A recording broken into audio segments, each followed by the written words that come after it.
So one of the most famous examples, those of you who are just joining us, we're just getting started with Tu B'Shvat.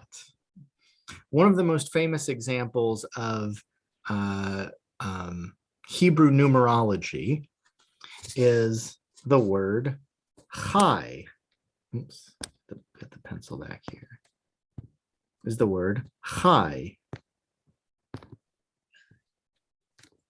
which when written in Hebrew is Chet, Yud.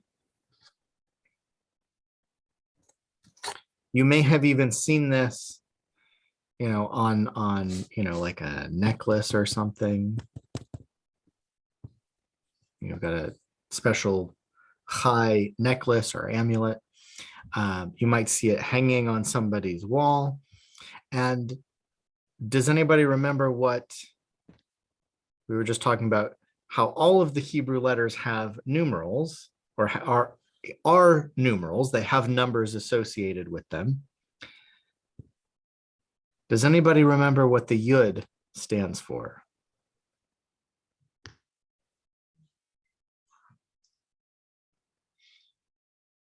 It's okay. This is the part I told you didn't have to remember. Yud is 10. The Chet in Chai is 8. We always add. It's always addition. You don't multiply. I was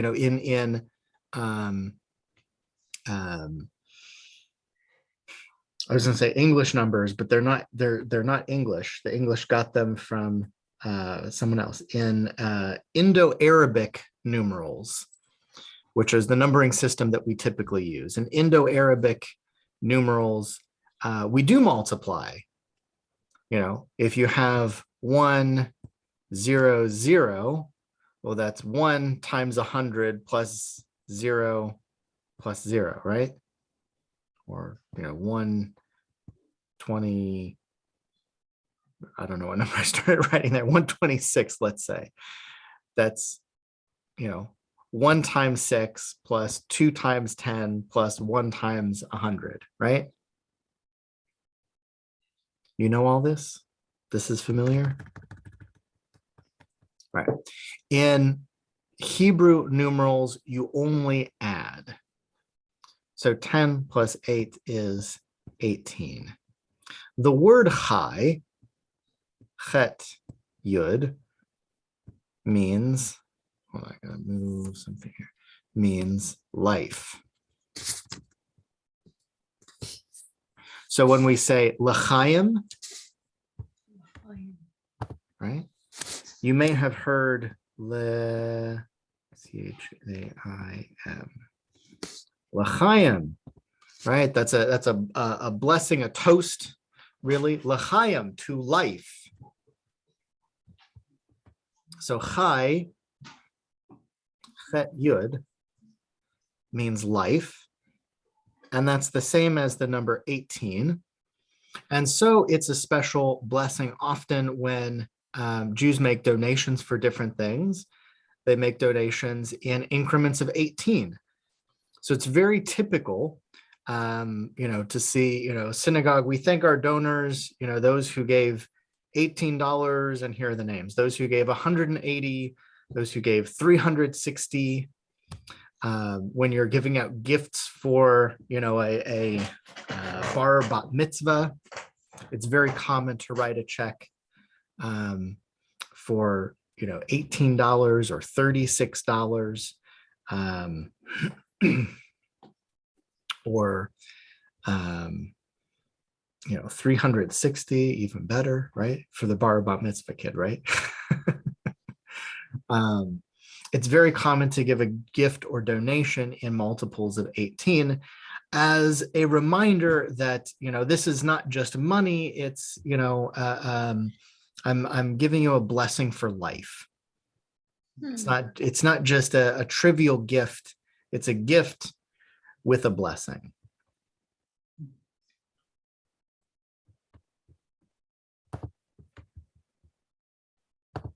So that's probably the most famous example.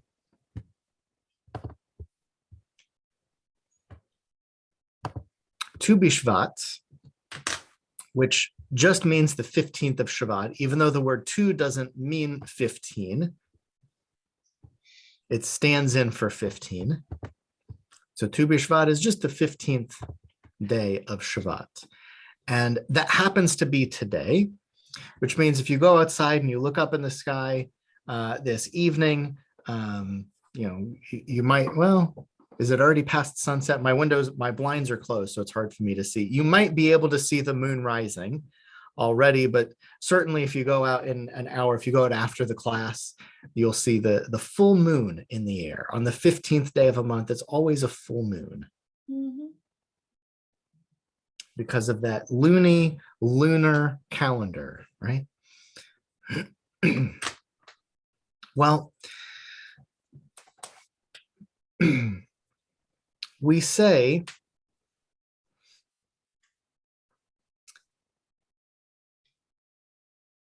that all things, actually, I'm going to start the presentation because this leads into what we're talking about. So Tu B'Shvat celebrates the birthday of the trees, we call it.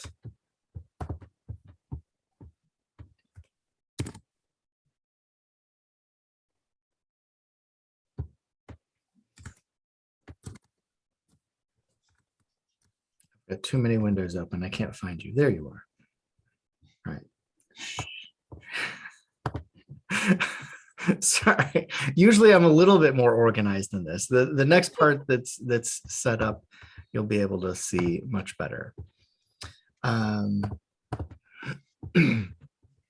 Those of you, if you've ever joined me for my Saturday morning classes, they're a little bit more like this. I don't want to say we make it up as we go along.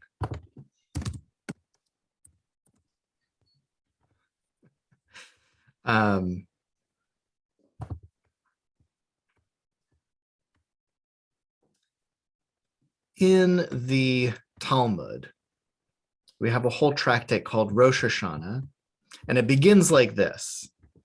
There are, actually, let's go to the Mishnah. That'll be much better. In the Mishnah, how do I get just this?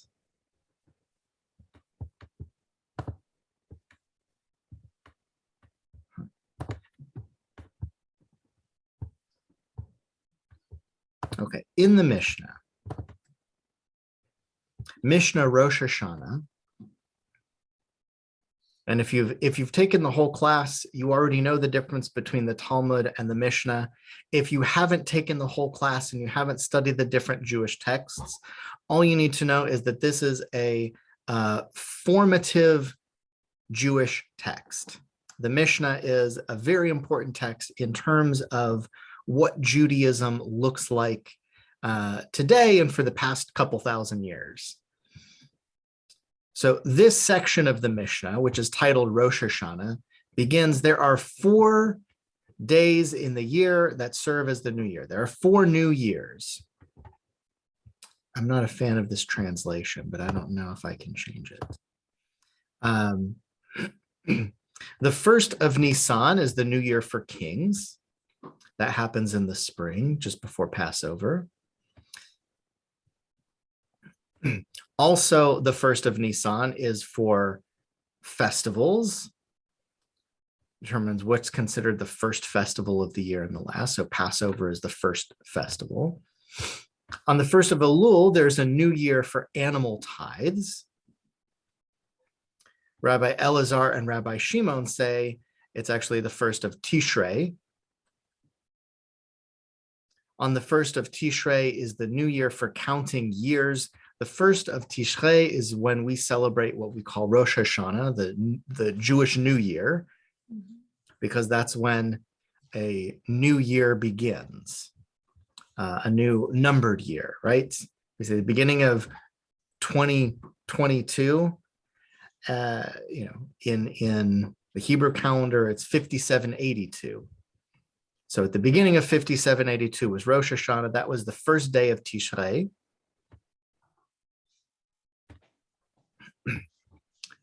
Which is used for calculating sabbatical and jubilee years. It's used for planting, used for tithing vegetables. And on the first of Shavuot is the new year for the trees, meaning the fruit of a tree that was formed prior to that date belongs to the previous tithing year and cannot be tithed together with the fruit formed after that date. This ruling is accordance with the statement of Beit Shammai, but Beit Hillel say the new year for trees is the 15th of Shavuot. And today we almost always follow Beit Hillel in every matter except for I believe there are 3 matters that we follow Beit Shammai rather than Beit Hillel, but I don't recall. It's a very small number. Of the hundreds of examples where we have opinions from Beit Shammai and Beit Hillel, we almost always follow Beit Hillel, who says the 15th of Shabbat. So it makes sense that the new year for the trees would be in the winter. You know, the trees have rested, and then the rainy season has commenced. In Israel, in the land of Israel, there's an early rainy season in, you know, sort of the fall, and there's a late rainy season in the spring, and in between it's dry. So this is sort of the dry period as the second rainy season is beginning in the land of Israel, which is why it makes sense for this time of year to be the new year for the trees.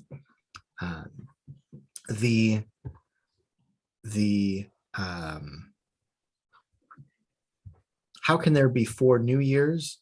I think we talked about that already when we talked about Rosh Hashanah. Is this confusing to anyone? Are there questions on the 4 New Years? Well, to me, it's the first time that I hear that the year was divine, that we had like a different New Year's. To me, it was Rosh Hashanah, and that was the New Year. That was what I knew. So how can we have 4 New Years? How does that make sense? It's really not as challenging as you might think, because odds are you're already used to using different New Years. So for example, at your work, depending on what business you're in, you might have a fiscal year. Yeah. A lot of businesses do, you know, the bulk of their business in you know, the very end of December. So all of the accounting happens in January. It's not a good time to try to very quickly calculate between, you know, the last 5 or 6 days of December, try to calculate all of the sales and all of those things. So there's a fiscal new year, and the fiscal year often begins in like June or July 1, right? Right. If you're a teacher, or if you have kids who go to school or university, you have an academic year that starts in the fall and goes through the spring. And there's a totally different new year right in the middle of that, where the number on the year changes. So it's the same idea. There are different new years for different activities, different areas of life. And in the Jewish calendar, the new year for the trees is in the month of Tishrei. The month of Shavuot. Tishrei is the new year for years. That's when we celebrate Rosh Hashanah. The new year, if you look, by the way, if you look in the Torah and you look, you know, where does it talk about Rosh Hashanah? It says on the first day of the 7th month, you'll have a festival. You say, wait a minute, Rosh Hashanah, 7th month? Something doesn't add up here, because that's a different new year when you're counting by months. The months start in the spring, which makes sense, but the years start in the fall. And the trees start right now. As of sundown, it is Tu B'Shvat. Why? It's a little bit unusual to have a new year that starts in the middle of a month. All of the other new years are on the first day of the month. But Tu B'Shvat, the new year for the trees, is on the 15th day, which means there's a full moon overhead. So that means you can have a late night celebration. You can celebrate the trees all night long because you've got a full moon overhead. If there's not a full moon, you're going to bed early. In the ancient world, that was the only source of light, was sunlight. Maybe if you had a candle on Shabbat, then that was great. Maybe you had a little fire, but if there's not a full moon, you're not really staying up late. All of the good party holidays are on the 15th of the month. So Tu B'Shvat, Tu B'Av, which I mentioned, is sort of like a romance holiday. And there's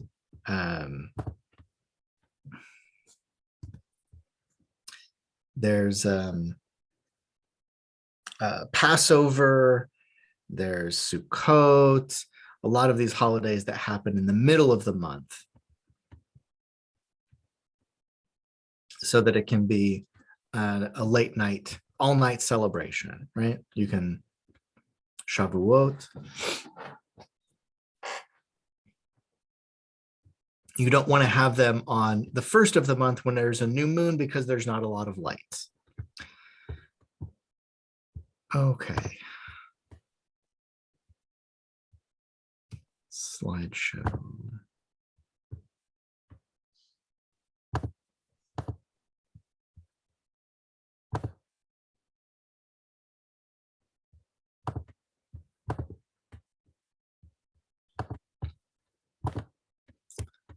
Where's my option? Setup. There we go.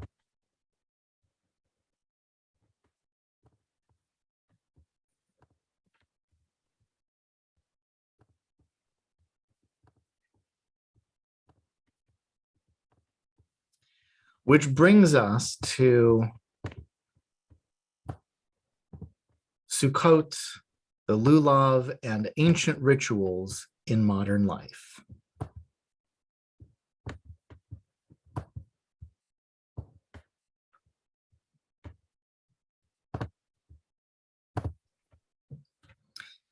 I'm going to begin with perhaps a counterintuitive first question. Where does an apple come from? This is not a rhetorical question. Where does an apple come from? A tree. Very appropriate for Tu B'Shvat. Yeah, an apple comes from a tree. Where does it come before that? My granddaughter will say from HEB. From HEB. Where does an apple? It comes from the grocery store. That's right. And before the grocery store is a tree. And where is it before the tree? A seed? The tree starts off as a seed.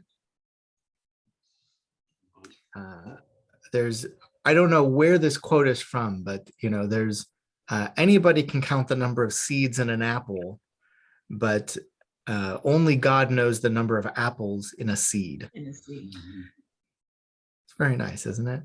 Yeah. It's not terribly deep, but it's very pithy. It's got a good, rhythm to it. Where does an apple come from? There's an idea in Judaism that everything comes from God. How did the tree get there? From the seed. How did the seed get there? Where did the seed come from? Is that, well, another tree and another seed and another seed and another tree going all the way back. You could play chicken or the egg. But ultimately, God created the seed. God created the tree. And a seed doesn't turn into an apple all on its own. It needs earth and it needs water and it needs time. All of these things that go into creating an apple that have nothing to do with human effort. God made the apple in that sense. It comes from something beyond human effort. It comes from nature, right? The source of all of these things in nature. There's a concept in Judaism called nitzotzot. in Jewish mysticism. Sparks, meaning sparks of divine. Why did God make that apple? There's a belief that, well, that apple was created with some amount of divine energy, so to speak, some amount of divinity, that when the universe was created, a certain amount of divine light from God came into the universe, and through the process of creation was essentially trapped in these little sparks throughout our world. And so God placed us in the world in part as a mechanism for discovering these sparks and elevating them. When we make something ordinary into something holy, say by picking an apple off the tree, you could give it to a donkey, the donkey would eat it and be very happy. That would be a natural activity. But something holy is something that transcends nature. We have the ability, unique among all God's creations, to transcend nature. And so we can take that apple off of the tree and we can say, you know what, apple, looking at the apple, I recognize that you are a creation of God, and I'm going to thank God that you exist. And we might say a blessing, Baruch atah Adonai Eloheinu melech haolam borei pari ha'etz. That's the blessing for any food that comes from a tree. We use that when we have a Tu B'Shvat celebration, when we eat apples and peaches and dates and almonds, all of these things that come from trees.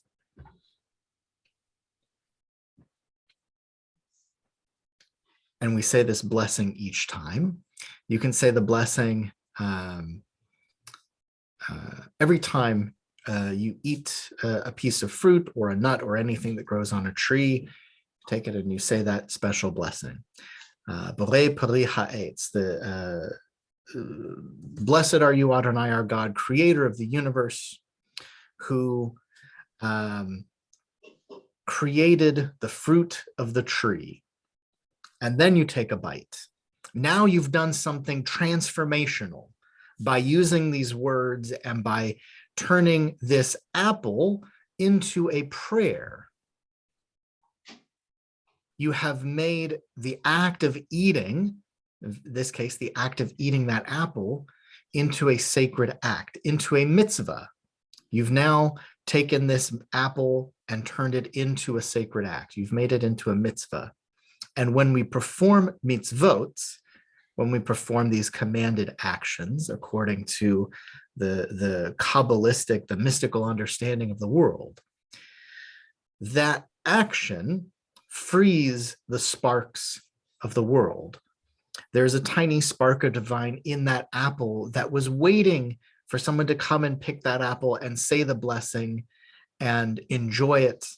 And then what do you do with the apple? It becomes a part of your body, and you use that body to then go do more mitzvot. You turn that apple into good deeds, right?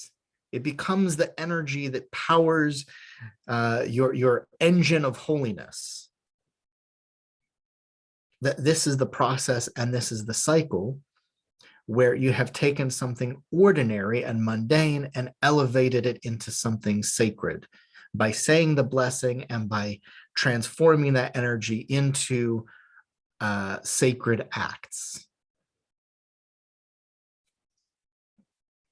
This, according to Jewish mystics, is why we are placed in the world in the first place, to sort of free these sparks from the world so that they can be reassembled in this perfect light of God.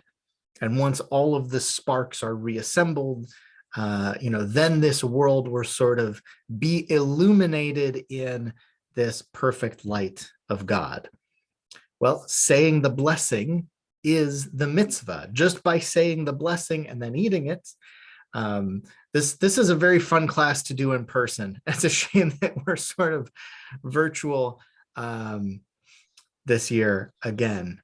But I can't use, I bring, apples and fruits and things for everybody to eat and share. So you'll have to do it on your own. Go to the grocery store, get some different fruits that come from trees, and you can have your own special Tu B'Shvat celebration with this special blessing. So that's Tu B'Shvat. This is the birthday for the trees. We celebrate the trees. We celebrate that this is just one of the many ways that God brings bounty into the world. And we celebrate it with mysticism. This whole class, by the way, is going to be talking about different ways that mysticism enters modern Jewish practice.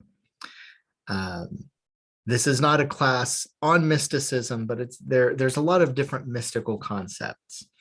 Before I go on, I always preface any teaching about mysticism with this statement.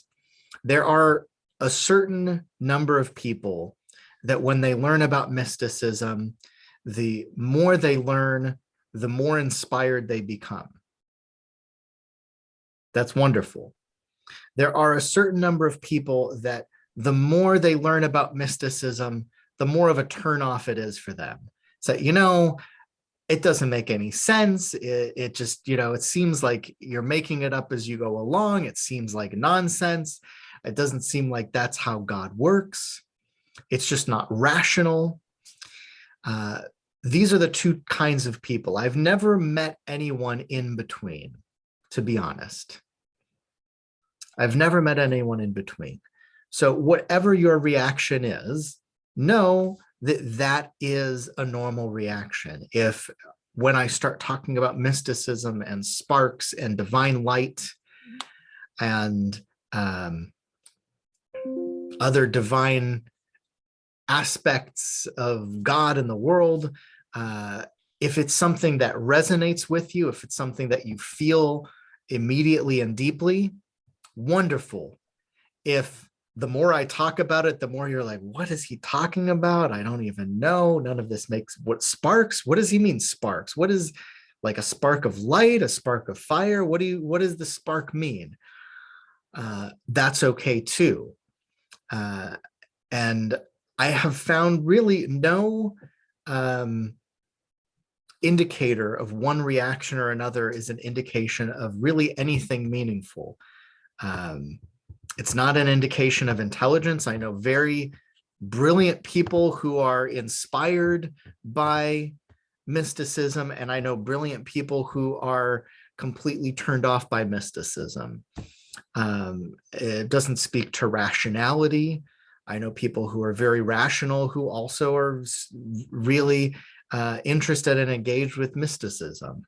It doesn't have anything to do with spirituality. I know people who are deeply spiritual and deeply religious for whom mysticism just does not resonate. I don't know why, but for some people, mysticism resonates, and for some people, it doesn't. It just falls flat. Either way, however you react, it's okay. And either way, it's important to know these mystical principles behind a lot of what we do. So let me talk about Sukkot. It's another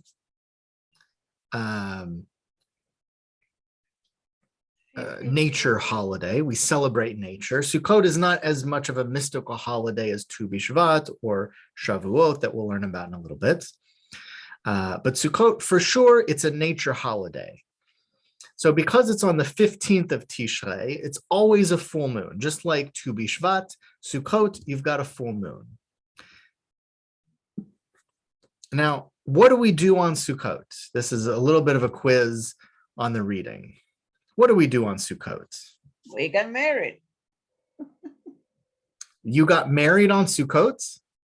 Yeah, and the day that was allowed. The day that was this. Oh, okay.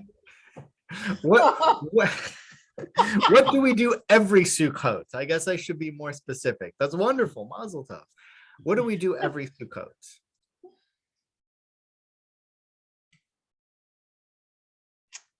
Oh, we build the sukkah. We build a sukkah. Yes. You have a temporary shelter outdoors. You can't build it inside. It can't be permanent. And we build it usually out of natural materials, maybe a wooden frame. You can use a metal frame, but we cover it for sure, at least partially. It's built out of raw natural materials, the skach. Try saying that 5 times fast. The skach on the ceiling that makes up the roof of the sukkah is always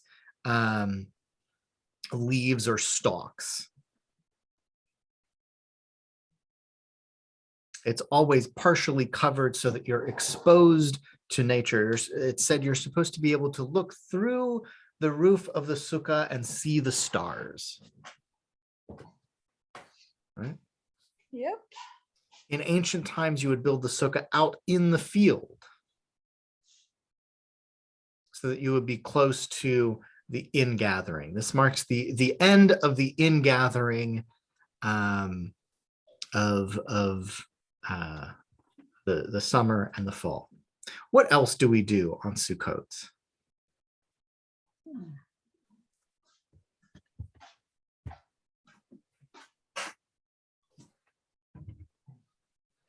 How more do we do in Sukkot?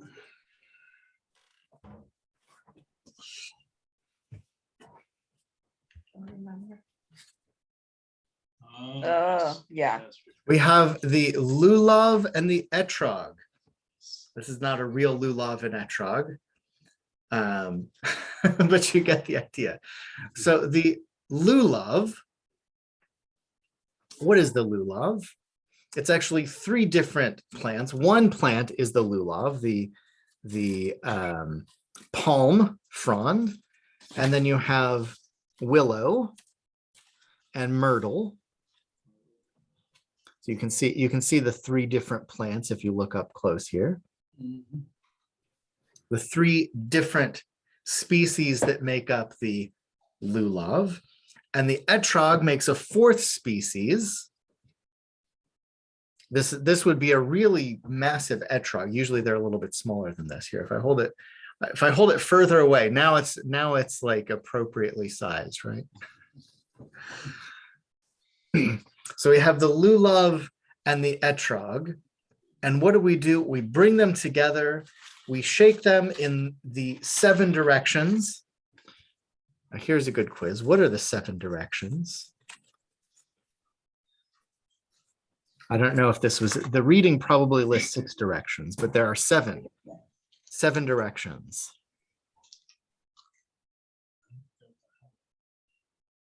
Just put me in the video. We shake the Lulav in 7 directions. Rabbi. You have a Lulav and Etrog.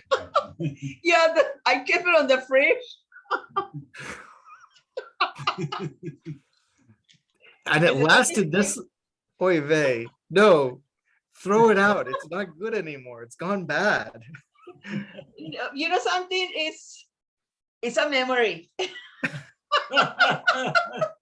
It's still, it's still in the box and everything. So it's not gonna contaminate the food. Moldy and no. Mold. It's not something that I open it after we use it, but well, I'm gonna make a lemonade. So there you have your Lulav Etrogade. Yeah. There you have, so much better than my Lulav and Etrog. The only thing that's nice about mine is it never goes bad. It never goes rotten, but I guess maybe yours doesn't either, at least so far. And we bring them together and we shake them in 7 directions. This way and this way. That's 2, right and left. Yeah. Up and down. Up and down, that's 4. Right, left, up, down. Yeah. And over the shoulders. That was right and back, or right and left. I don't know. And you do a prayer. We've got 4 directions. We need 3 more directions. We've got right, left, up, down, Back, back. yes. Shaking it in the And back. one That's down. 5. That's And 5. it's one What down. goes with back? Front. Front. Yes. That was this way. And now this comes way. the tricky one. So Okay. that's 6. We're doing it a little bit out of order. Well, there are different orders for shaking the lulav. Front, back, side to side, up, down, and in. Oh, that's right. Yes. Not every community has the custom for 7. Some just say 6. But I always say 7 because where is God? God is, and I do it by cardinal directions instead of right and left, east, south, west, Yeah. north, above, below, and within. Those are all of the places where God is. So we shake the lulav all these different directions. Historically speaking, Sukkot may have been what is called, this is one of those fancy words that you get to learn. You can use it, impress your friends and relatives. Apotropaic ritual. Apotropaic ritual. Oh, I misspelled that.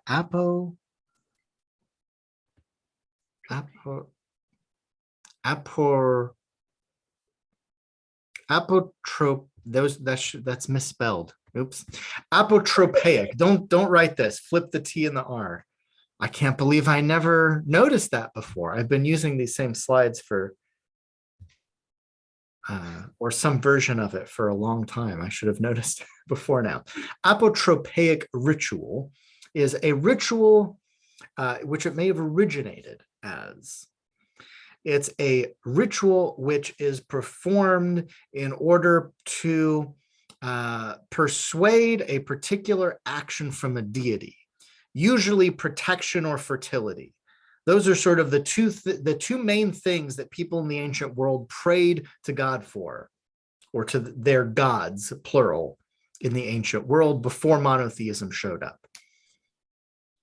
The 2 things that people are most interested in, protection and fertility. So the Sukkot ritual, here's some examples of apotropaic rituals. What happens, I'm skipping an important step here. What, according to scholars, happens, biblical scholarship is another one of those things where you love it or you hate it. According to scholars, many rituals enter into religious practices from earlier religions. So apotropaic rituals may have entered Judaism from earlier practices that were already being done. One theory about why we have this very strange ritual for Sukkots, I mean, isn't it strange that we have these seemingly random branches and this strange fruit that we bring together and we shake in the air? That's a really strange thing to do, isn't it? Just objectively speaking, it's a little bit weird. One theory is that these particular plants were believed to have some sort of force, sort of like burning sage. It's very popular now with young people. Do you ever hear somebody, burning, moving to a new home, you have to burn sage? That this particular plant has a particular power, and by combining these particular plants, this is a special recipe for a special power that will have an effect on the deity. Why do scholars think that pre-existing rituals which originated as apotropaic rituals, may have entered Judaism. Rituals not limited to Sukkots, not limited to the Lulav and Etrog. Other rituals may be included as well. Why do they think that this could have happened? Well, because we have more contemporary examples that it did happen. So, for example, Christmas trees, we know, originated as a part of a pagan light festival. Mhm. The celebration of the solstice, you go out and you find an evergreen tree, because all of the trees lose their leaves, all of the trees die or go to sleep.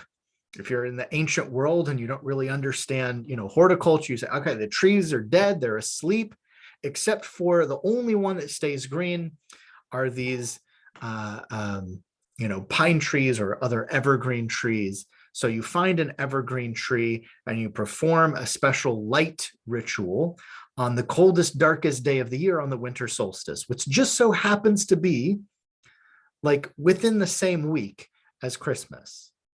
So when the Catholic Church comes in, they say, okay, we're going to celebrate Christmas. And the pagans say, when is it?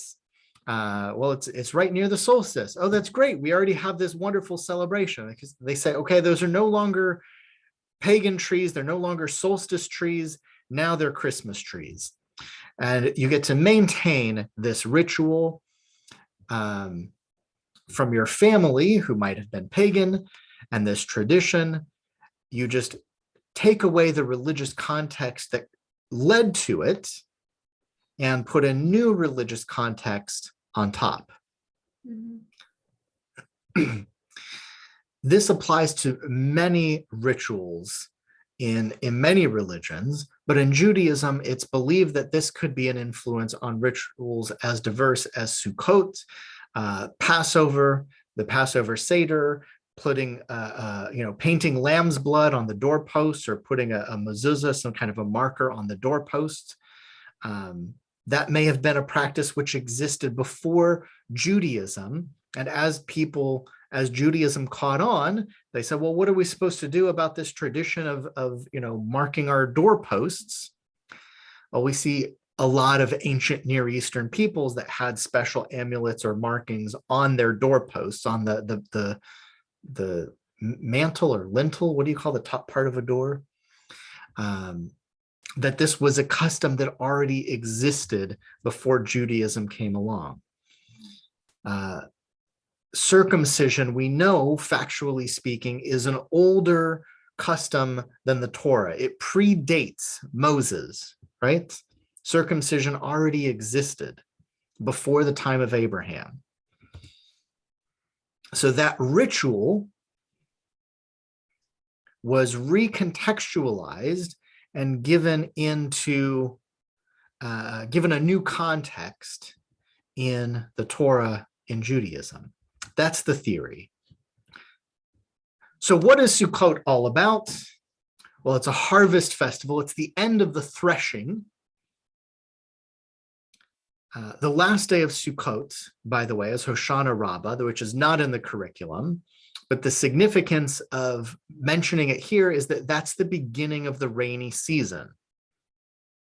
So Sukkot ends and then it starts to rain. And if you ever live in Israel, you'll notice that most years, even if the calendar's early or late, you've got Sukkot, and then right after Sukkot ends, it starts raining.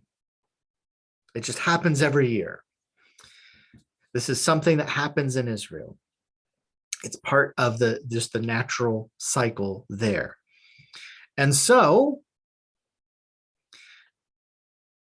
it's very important that you finish your threshing and get all of your grain into storage. Threshing is the last step before the grain goes into storage, right?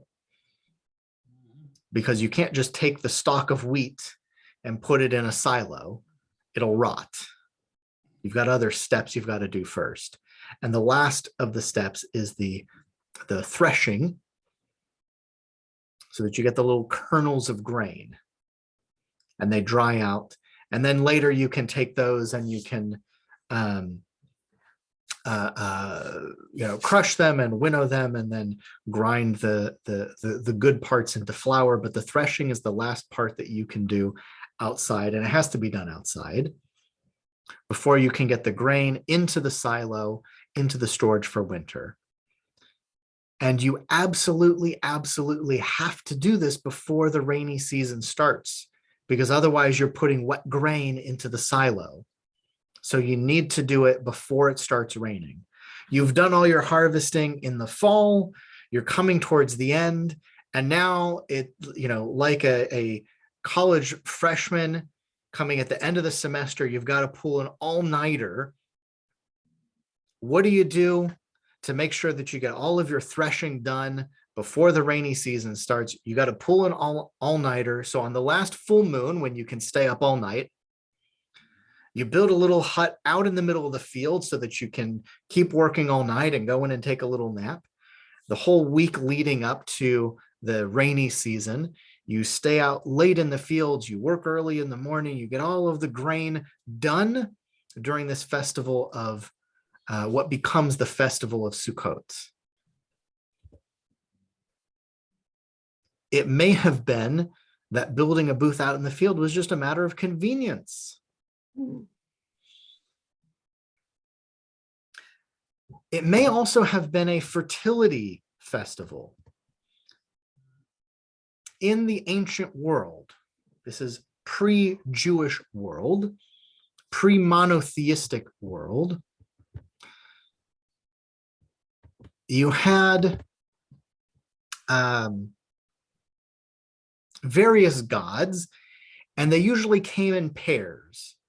You had the sky god and you had the earth god, or I should say the earth goddess. And it was always this way, that the gods of the sky were always masculine and the gods of the earth were always feminine. And the idea in the ancient Near East, which is the environment that Judaism grew up out of, is that the male god would rain down fertility onto the female god who would accept it, the female goddess, I should say, who would accept it. And then she would give birth, be fruitful, give birth to crops, to trees, to what have you, right? It's sort of a clumsy metaphor, but you follow, right? Yeah. The male fertilizes the female, and then the female gives birth. That's how the farming was understood in the ancient Near East. Which brings us to the Lulav and the Etrog. Lulav and the Etrog. Here's a better picture. Or you've got your Lulav and Yeah. or it looks like at least a branch of myrtle. I don't know if that or the myrtle and willow, maybe still sealed in the plastic. Yeah. The Lulav and Etrog. If you've heard me talk with the kids, you've heard me talk about the different body parts that this represents. That the lulav is straight and tall like a spine. That the myrtle, the leaves are shaped like an eye, and that the willow, the leaves are shaped like a mouth. If you've got your willow and myrtle at home, you can check them out. And that the etrog is shaped like a heart, especially if you turn it this way, you can see it's sort of like a human heart.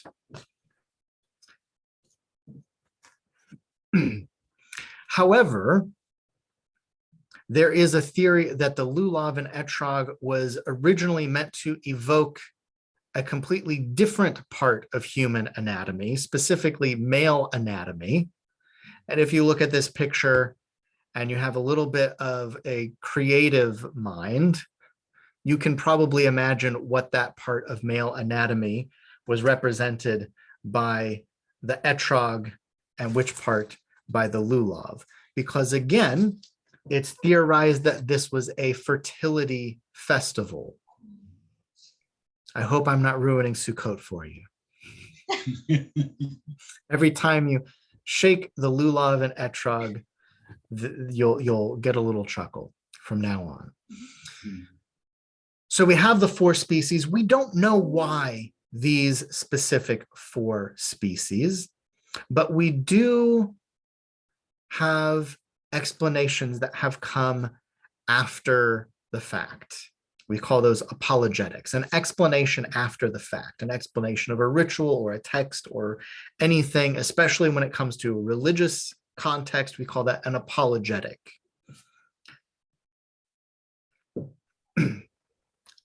So you've heard me, I just mentioned the spine, the eyes, the mouth, and the heart, that these are the different ways in which we can praise God by being upright.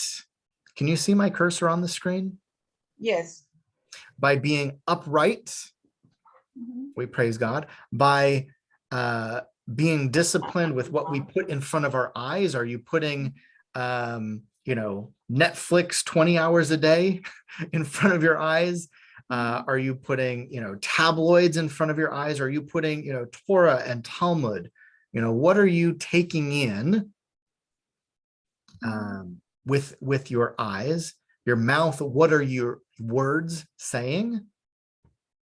Are you speaking words of kindness? Are you speaking words of wisdom? Are you holding your tongue and keeping silent when you should? Are you holding your tongue and keeping silent when you should speak up? Right? All of these are, how are you using your words, your speech, to praise God? And of course, in your heart, how are you directing your heart from day to day? It's also been connected with aroma and taste. The palm, have you ever had hearts of palm? Nope.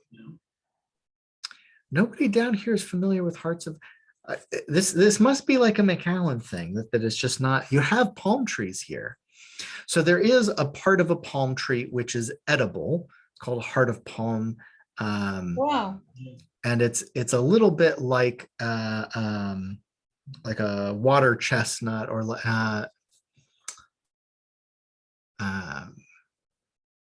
yeah, a little bit like, or a little bit like a Like a little green balls that they grow out of the palm. I have seen, I don't know if that. no, it's actually Yeah. where the palm branch meets the stalk. Oh, okay. That there's a part in there that's edible. Usually when you have it, it's actually well, whatever. It's edible and it comes from the palm. There's another edible thing that comes from the palm, which is dates, right? Dates come from date palms. And you could say coconuts, or do coconuts come from palm trees? I think so. Yeah. Coconuts, no, it's pineapples. Pineapples are the ones that do not come from palm trees. You know how pineapples grow? They just shoot up from the ground, fully formed like that. They look, how strange.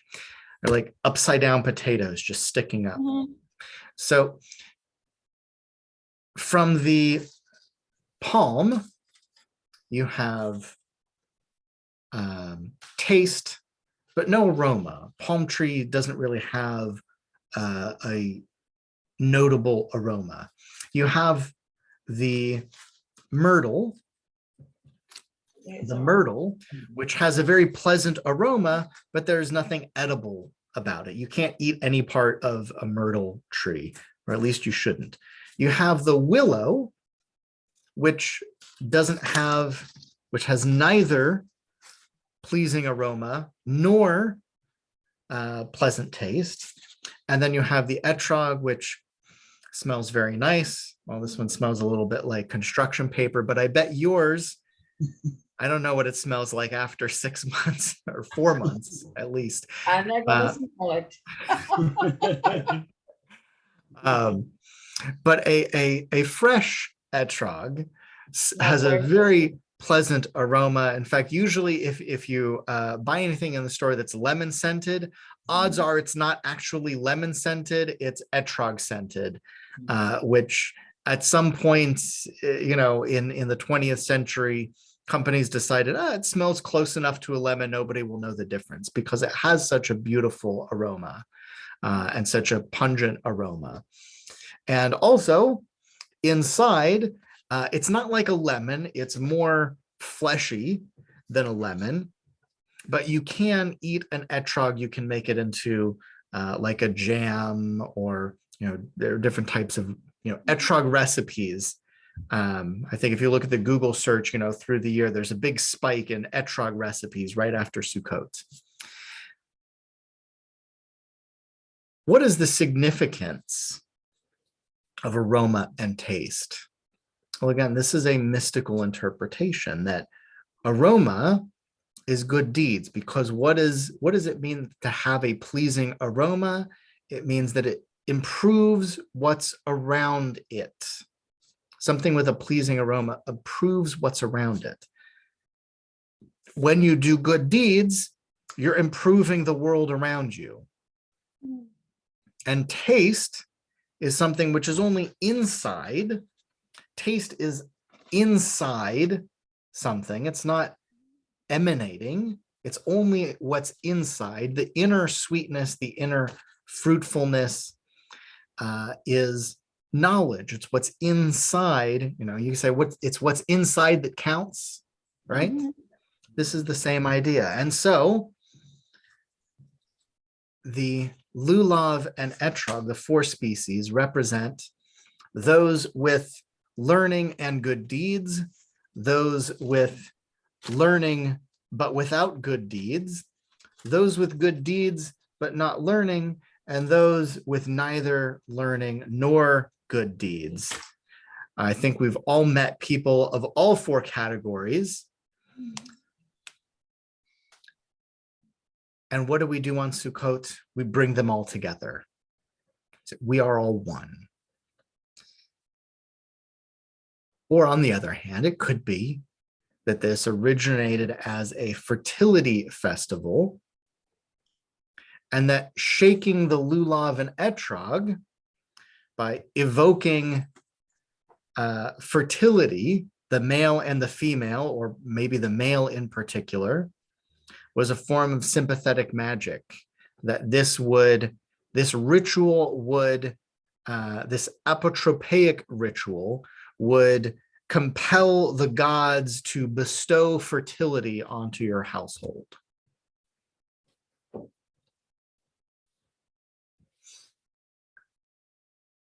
Now, we talked about Sukkot before the Torah, Sukkot during the time, during biblical times. What about after biblical times, up through modern times? What did Sukkot become? It's a reflection of impermanence, right? The sukkah is a temporary house, and it's a reflection of every house, because every house is temporary.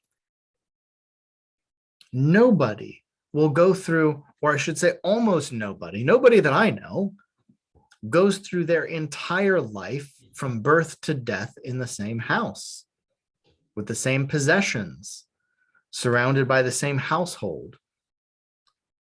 Life is an exercise in impermanence. In life, there is no permanence.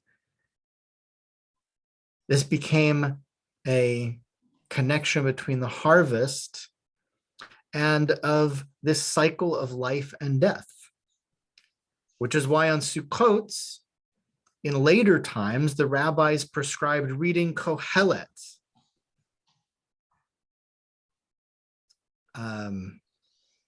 I don't know how to say, I'm forgetting how to say Kohelet in English. Ecclesiastes. We read Kohelet on Sukkot. That's one of those examples where the Hebrew word is easier than the English word. Ecclesiastes, that's hard to remember and hard to say. Kohelet rolls right off the tongue. The other example is tefillin. In English, we call them phylacteries. Actually, Sukkot is another good one. Sukkot, you know how you say Sukkot in English? You see this sometimes in oops, what did I do? You see this sometimes in Christian settings. They'll talk about the festival of booths. Mhm. Right? Sukkot, it's much better. It's faster. It's concise. Sukkot. Festival of booths. Doesn't sound right. Doesn't sound right. So we read Kohelet on Sukkot. You probably, if you're of a certain age, you're probably very familiar with Kohelet, even if you don't know it, because of the famous song made famous by the Byrds, Turn, Turn, Turn. For everything, turn, turn, turn. There's a season, turn, turn, turn. A time for every purpose under heaven. A time to be born, a time to die. The Byrds did not write, well, they wrote the music. Actually, did they write? I guess they wrote the music. I don't know who wrote the music. It might have been the Byrds, or it might have been that the Byrds did a cover of another song. Somebody will look it up on Wikipedia after class and let me know. That song, they did not write the lyrics. Those come straight from a translation of Kohelet. For everything, there is a time and a purpose under heaven. All of our lives move in cycles, and that's not a cause for despair, and it's not a cause for ecstasy, but it is a cause for joy and a cause for recognition, right? And of course, Sukkot is an opportunity to reconnect with nature. I know modern Jews who go on a camping trip for Sukkot. If you live in a part of the world where it makes sense to go camping that time of year, it's a lovely time to go camping and to be out and appreciating nature.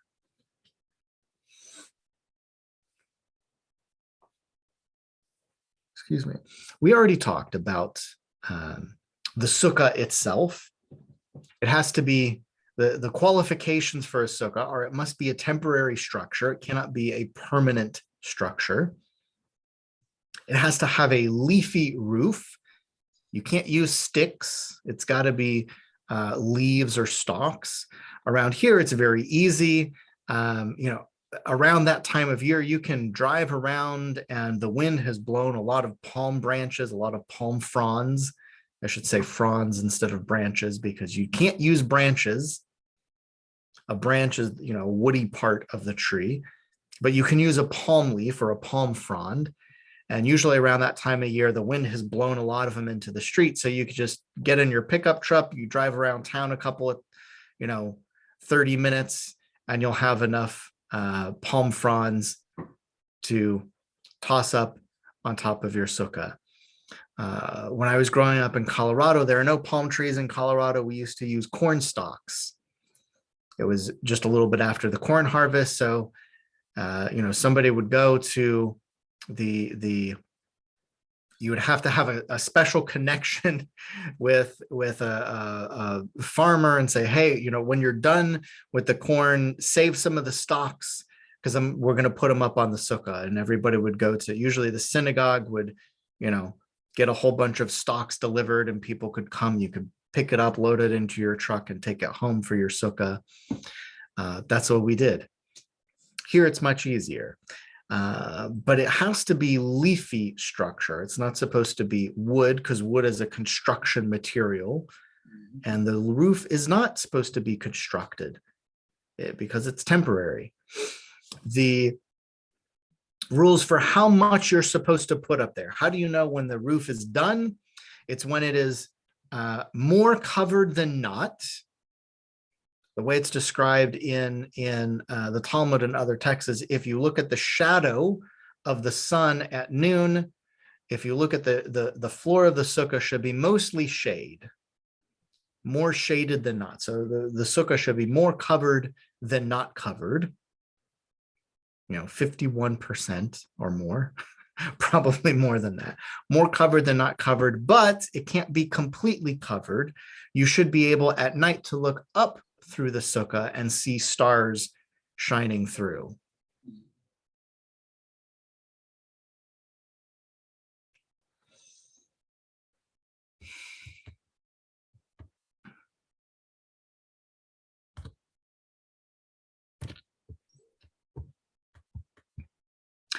Any questions about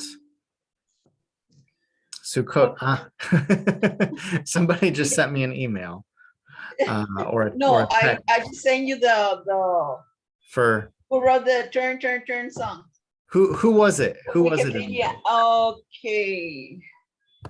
Was it- Well, he said that by Pete Seeger. Oh, Pete Seeger.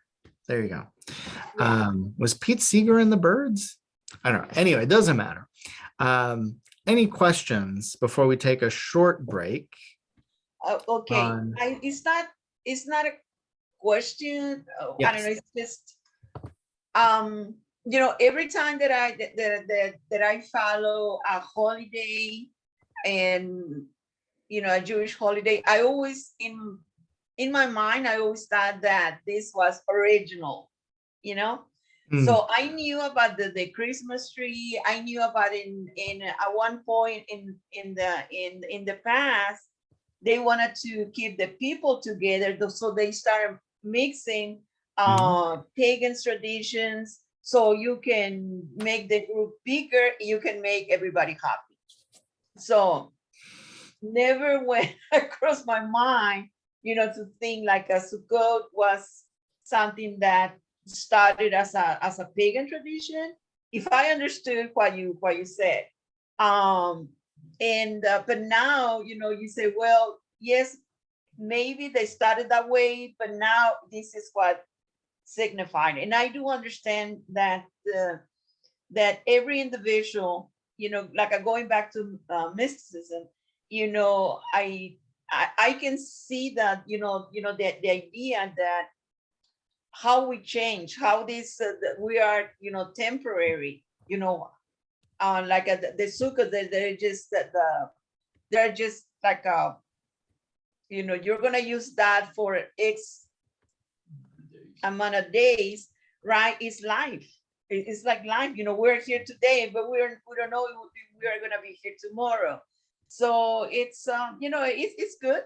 I learned something today. And well, now I know a little bit more about Sukkot. Yeah. Yeah, that's good. And I'm someone that sometimes like a big changes and because this is a big change for me, makes me very nervous in the way that then I don't know, oh my God, okay, so it's like sometimes it's like it's a little difficult for me, but that is because I have problems, but this is okay, you explain it pretty well, and that makes sense in the way they were in the past, or how that started and how they turned to be now, and in this world that we're living now. So I'm still gonna keep celebrating Sukkot. Yes. Yeah. We have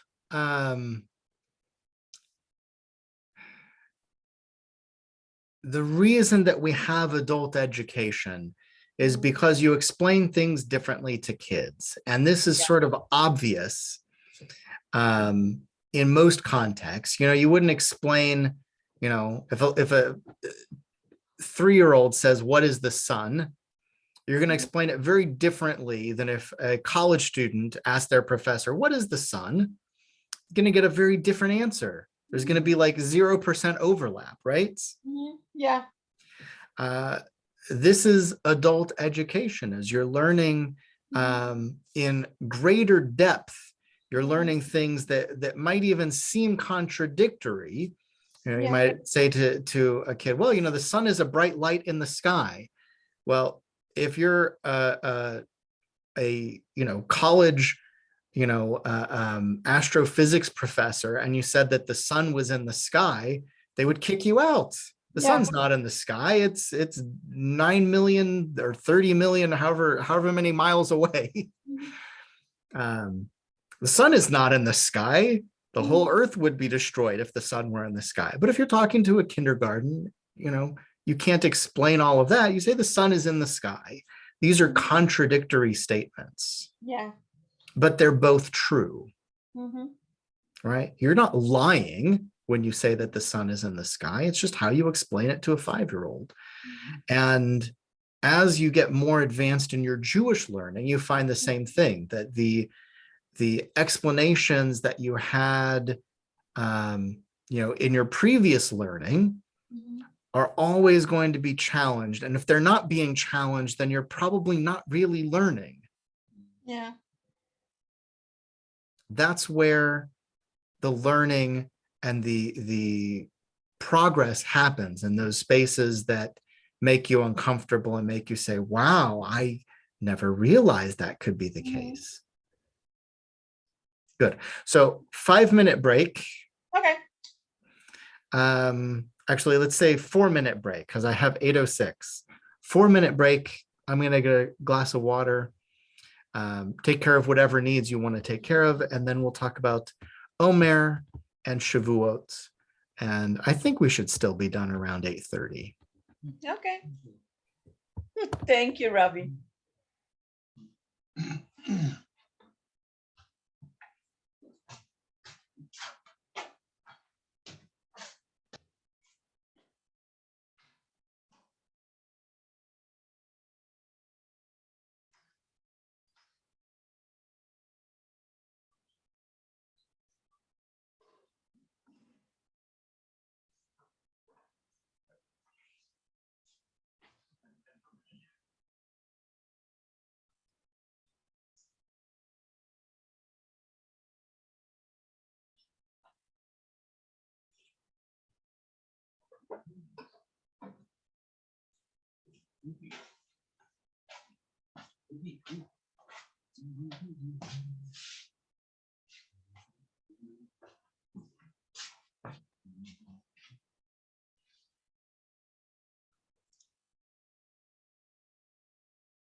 Ashley, are we back? Wait, what'd you say? I just asked if we're back. Oh, yes, we're back. I guess I could have paused the recording. Well, anybody watching this on YouTube will be able to see 5 minutes of not much happening.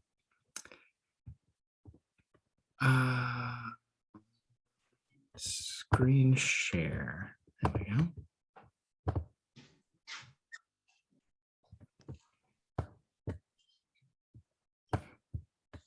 All right.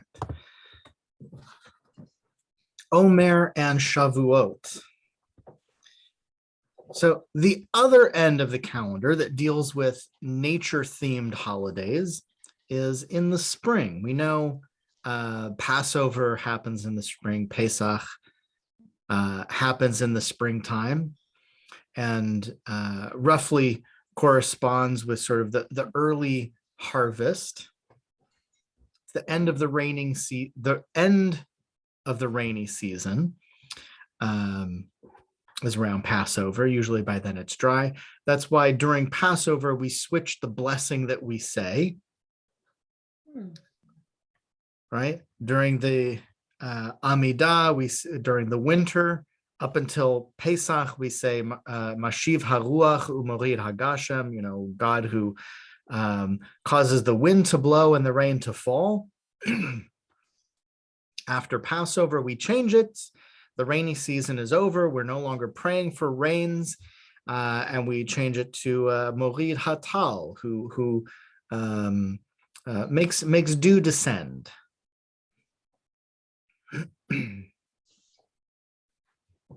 And that's also the beginning of the Omer.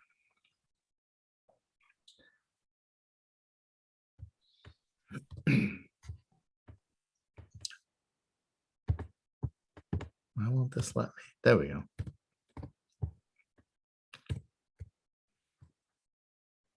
The Omer, in addition to being a nature holiday, is also a mystical holiday. And you see both of those, in particular, the mystical calendar of the Omer is reflected here.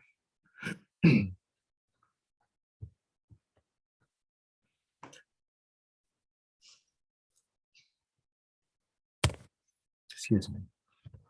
But first, before we get into that, let's talk about the Jewish calendar as a story. In this course, for various reasons, the holidays are not grouped together chronologically. They're grouped together by theme. You don't learn about the holidays in order in this course, but they are in order for a reason. So if we look at this part of the Jewish calendar as a story, we see a narrative that it tells. Passover, we already know the story of Passover because part of celebrating Passover is to tell the story of Passover. It is a self-describing ritual, just like the mezuzah. What's in a mezuzah? The instructions for how to use a mezuzah, right? It's a self-describing ritual. Passover, part of the ritual tells you what the ritual of Passover is. It tells you the story of Passover, and telling the story is part of celebrating Passover. It marks the end of slavery. Now, Shavuot, which happens in late spring or really early summer, is Shavuot, which is a holiday celebrating the revelation at Sinai.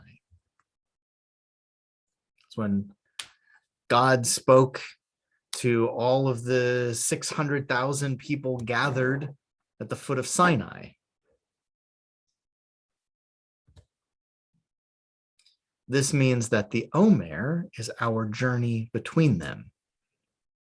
If we start off as slaves, which mentally speaking, being mentally enslaved is the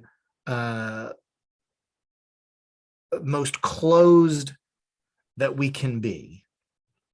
And Shavuot is the most enlightened we can be. right? If you are at the point of, experiencing the voice of God, that is, don't wait for a literal voice. Okay. I have this conversation with my dad. Is it, I said, when God is talking, I've never heard God talking. No, don't wait for a literal voice. When you're ready for the figurative voice, when you're ready to receive the insight, okay, of Shavuot, of Sinai, this contact with God, that's the sort of highest spiritual level you can be at. So how do you get from down here to up here in just 50 days? That's the Omer. So the Omer, I already gave it away. I already sold the, how do you say give? There's some phrase I'm thinking of. I already gave it away. The Omer is 49 plus 1 days. That's 50 days from the beginning of Passover until the beginning of Shavuot, or until Shavuot. So it's 50 days. And I write it this way as 49 plus 1, not only because that's the way it's written in the Talmud, but because there is significance to that 49. Anybody here have a very mathematical mind? Oh, Okay. No. No. If you had a very mathematical mind, you would look at the number 49 and you would immediately see, just without even thinking, you would immediately say, 49, that's 7 squared, 7 times 7. When I say it now, it seems obvious, right? 7 times 7 is 49. That'll come into play later. Now, the Omer originates as an agricultural festival, and we know this because that's how it's described in the Torah. Okay. The Omer probably is an original Jewish invention. Okay.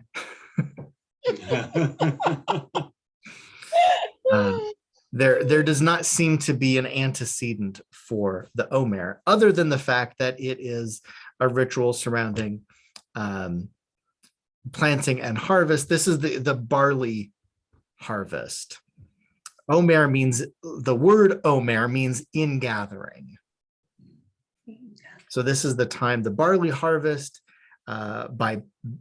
grows in the rainy season. By Passover, it's ready to harvest. And then the Omer, those 50 days are when it's being harvested, when you're bringing it in, gathering it in, right? That's what the word Omer literally means. The Omer in the Torah and in early Jewish texts consists of really just 2 mitzvot: counting the days and weeks of the Omer and saying a blessing, saying the corresponding blessing. The counting, which lasts for 49 days, takes place at night, commencing with the second night of Pesach. So if you go to a second night Seder, it's unclear whether or not we will have a second night Seder this year at the temple, but often the first night Seder is at home and the second night Seder is at the synagogue. That's sort of an American custom.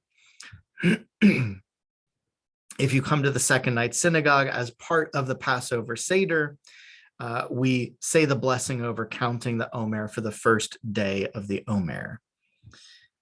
Those who count the Omer recite a blessing each night of the 50-day period, and that blessing is this: Baruch atah Adonai Eloheinu melech haolam asher kitshanu b'mitzvotav v'tzivanu al sfirat haomer Blessed are you, Adonai, our God, ruler of the universe, who sanctifies us with mitzvot and commands us concerning the counting of the Omer. Pretty straightforward. Then you add, today is blank days. So if it's 22 days into the Omer, you would say this is 22 days, which is 3 weeks and 1 day of the Omer, because we're commanded to count both the days and the weeks. So we do both. That's it. That's the whole Omer. If you have barley, you gather it in. If you don't have any barley, you don't have to do anything with barley. You don't have to go out and buy a piece of barley and shake it in the air. Okay. So then the only commandment that we're given for the Omer is to count each day and say a blessing. Well, this does not sit well with Jews over the next few hundred years. Is that there must be a reason why God has given us this mitzvah, this commandment to count every day for 50 days every single year. That's a lot. Why does God give us this commandment? There must be a deeper meaning to it. And so that deeper meaning over time was revealed. Partly it's connected with Sefirat HaOmer, which literally means counting the Omer. Sefirat is counting, but it sounds a little bit like Sfira or Sfirot, which in mysticism, in Kabbalah, have tremendous significance because there are 10 Sfirot that form the tree of life, which is a mystical diagram representing the structure of divine creation, representing, or alternatively, representing the umbilical cord between the physical creation and the divinity, the Godhead, which represents the different aspects of God and man, which are elevated through spiritual practice, which represents, et cetera, et cetera, et cetera. You can't summarize the 10 Sefirot, the 10 Sfirot, there's not another word for it, the 10 Sfirot of the tree of life. You can't say what this diagram represents standing on one foot. It's a complex and multifaceted idea. Okay. Well, the Omer is connected with the 7 lower Sfirot. If you look at the do I have a picture of the diagram in here? Yeah, I do. If you look at the 7, so you'll see this in a second. If you look at the 10 Sfirot, you'll see that there are 7 that are closest to the bottom. And those are considered the human attributes. The top 3, there's a triangle at the top that you'll see in a moment on the next slide. The top 3 Sfirot, those are the divine attributes. Those are aspects which apply uniquely to God. They're not traits that human beings have or can have or should have under normal circumstances. If human beings have those traits, then you become like, Enoch ascending to heaven and becoming, Metatron. That's another class for another time. We don't cover that in here. Under normal circumstances, ordinary human beings can't, don't, and shouldn't exhibit these 3 top attributes.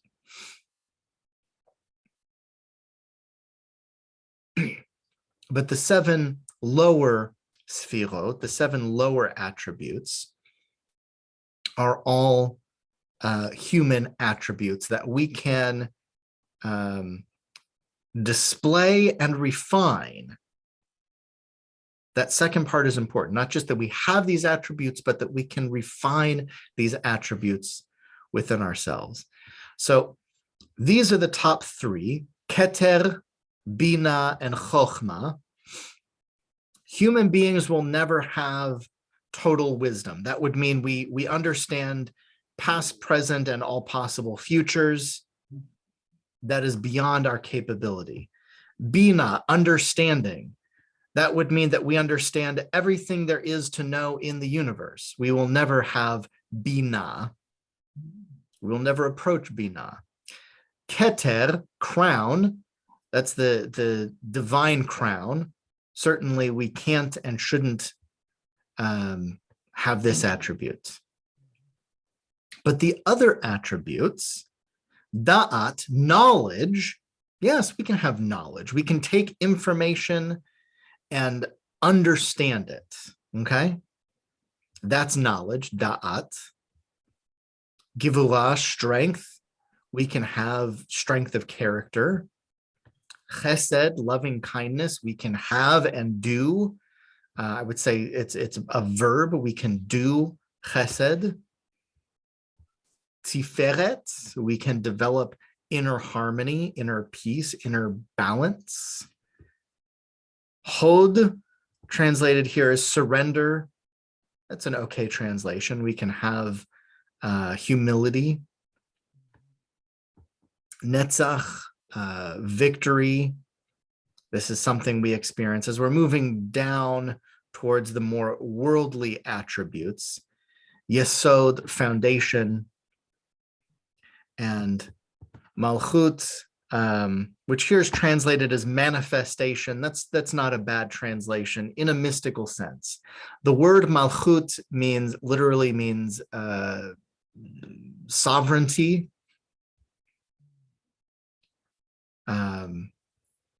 But in this case, manifestation is a pretty good translation of the mystical idea of Malchut. So we have these 7 attributes. And if you remember earlier, the entire Omer, so here you have a diagram. Here's the divine attributes. This is Sfirot. I don't know the origin of this, woodcut drawing. The divine Sfirot up here and the human Sfirot here, which may or may not correspond to parts of the human body, in a similar way to chakras. So here's a much better explanation. Oh, I need to advance sharing. Hold on. I need to make this something that you can actually see and hear.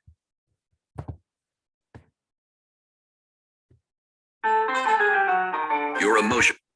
Can you hear the video? Yes. Oh, good.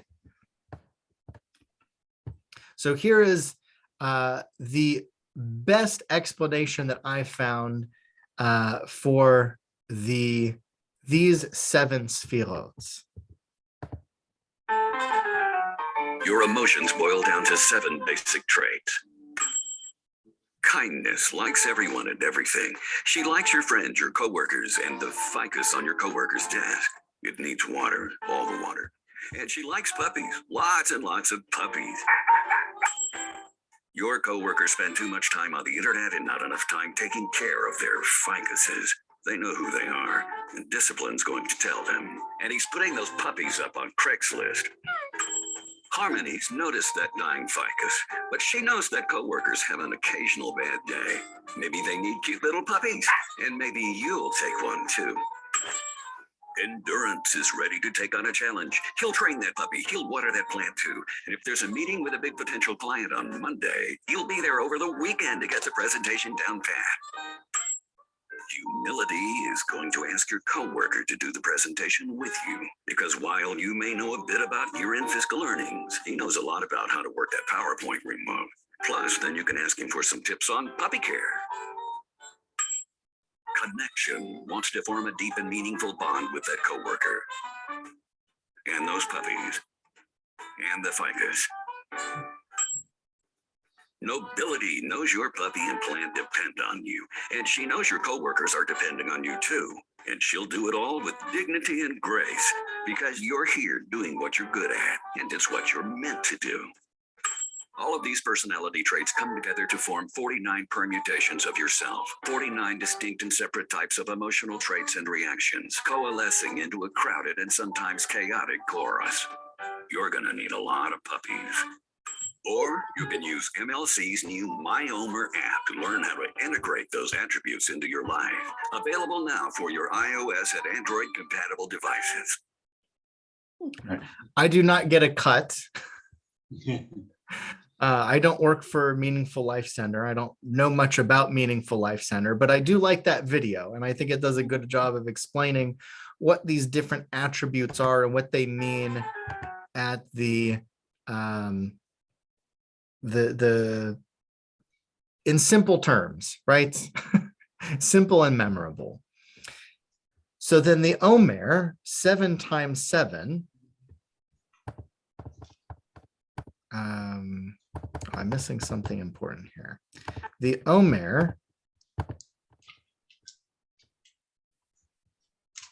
wait, where? There we go. 7 times 7. If you look at a calendar of the Omer, that's what you're seeing here, where each color represents a different sphira. So the color purple is 1 sphira, and in the first week,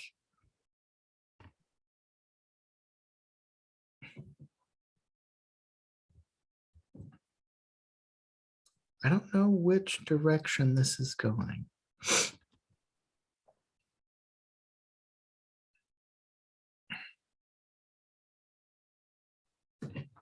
I think that it's vertical. I think this is the first week. Yeah, here's Rosh Chodesh. So in the first week, that purple attributes, which I forget the order for Shavuot, off the top of my head, I guess would be Malchut.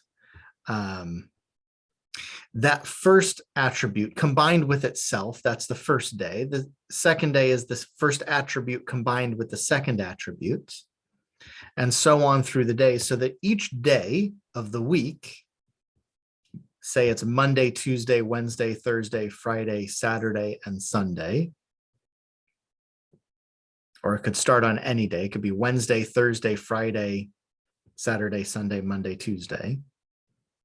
Each day of the week, every Monday, will involve the same attributes, and each week focuses on one attribute. So you see the purple here, making that outside, and the purple here on the inside. Right? So this is the first Monday, the second Monday, the third Monday. Each week, you revisit these same 7 attributes in different combinations.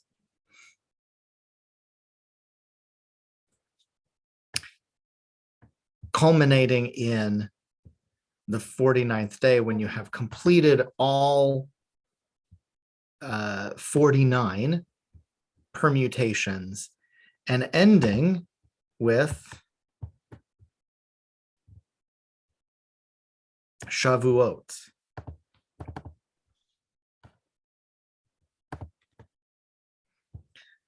We won't, I skipped one slide here just for the sake of time. Lag BaOmer, which is a fun holiday.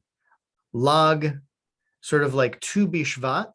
Tu is a pronunciation of a written number. Lag, okay, I'm already talking about it. Lag BaOmer. Lag is a pronunciation of the number 33. So it's the 33rd day of the Omer. And during the Omer, there is also a custom. During the Bar Kokhba revolt, 2,400 students of Rabbi Akiva died in a plague during this period of the Bar Kokhba revolt. And so we, to this day, practice a period of partial mourning up until the 33rd day of the Omer, which we celebrate that's when the plague lifted. And so the 33rd day of the Omer is a popular time for bonfires, outdoor celebrations, cookouts, and weddings, because you also, during those first 32 days of the Omer, in certainly in Orthodox settings, in certain Jewish settings, no weddings are allowed because that would be a celebration, and we don't schedule celebrations when we are in a period of even partial mourning. Now, on the other hand, I do schedule weddings during the Omer, and I can explain, my rabbinic interpretation of why that's appropriate if you're interested, but that's for another class as well. This all culminates in the holiday of Shavuot, which celebrates receiving the Torah at Sinai. If you've gone through these 49 steps of developing these different internal traits over the course of the Omer, from Passover, slavery, and redemption, to Shavuot, ascension and revelation, you have spiritually prepared yourself to receive the Torah, to receive, divine learning and revelation. We celebrate Shavuot with dairy, especially cheesecake, blintzes, sweets that are dairy based. The reason being, most simply speaking, that on Shavuot we received the Torah, which means we received the laws of kashrut, which means before that we didn't have the laws of kashrut. So if you suddenly tomorrow receive the laws of kashrut, you said, okay, starting tomorrow we're going to keep everything perfectly kosher. Well, the first meal you make isn't going to be a meat meal because it's way too complicated. It takes a couple days. It takes time to prepare, right? Right. The first meal you're going to have, if you didn't keep kosher and then you start keeping kosher, the first meal is going to be dairy. And so we're told that our ancestors did not have any kosher meat available because it takes time to prepare properly. And so they ate, at the time of the revelation, they ate only dairy. Shavuot, even though it is these days sort of one of the forgotten holidays of Judaism, was once one of the three major festivals, the Shalosh Regalim. Shavuot, along with Pesach and Sukkot, which we talked a little bit about. We'll talk about Passover at a lot more depth at a later time. Sukkot, Shavuot, and Pesach, these were the 3 times a year when everyone in the land of Israel got together and went to Jerusalem and made a pilgrimage. Regalim is roughly translated means pilgrimage. The 3 pilgrimage festivals, the Shlosh Regalim. There are Shavuot celebrations. It's often when you have confirmation celebration. Students study throughout the year, and then confirmation happens on Shavuot. In our congregation, that has been the tradition that it's on or near Shavuot that we celebrate the confirmation of our high school students as they complete their Jewish education. And it's celebrated with all night of study. I know it's already 8:40, so we're already halfway there into studying all night. together. But if it was Shavuot, we would study all the way through midnight, 1 a.m., 2 a.m., doesn't matter. Last year and the year before, we had a wonderful opportunity with small congregations all over the country. We got together and we studied. So you could study with me and McAllen from 1 to 2, and then from 2 to 3, you could study with a different rabbi in Reno, Nevada, or a different rabbi elsewhere in the country. All of these different small congregations like ours, where you could study through the night over Zoom. And the customs of Shavuot are also reading the book of Ruth, just like we read Kohelet, just like we read the book of Esther during Purim, just like we have these 5 holidays with 5 special readings. On Shavuot, we read the book of Ruth, and when we pray, we recite Hallel. That's it for Shavuot. Any questions on Shavuot or the Omer before we say good evening? None from us. Good. Then we'll say good evening. Good evening. Shavua Tov. Have a wonderful week. And we'll see you later. Thank you, Bye, Robbie. Rabbi. Thank you. Thank Bye, you. Robbie.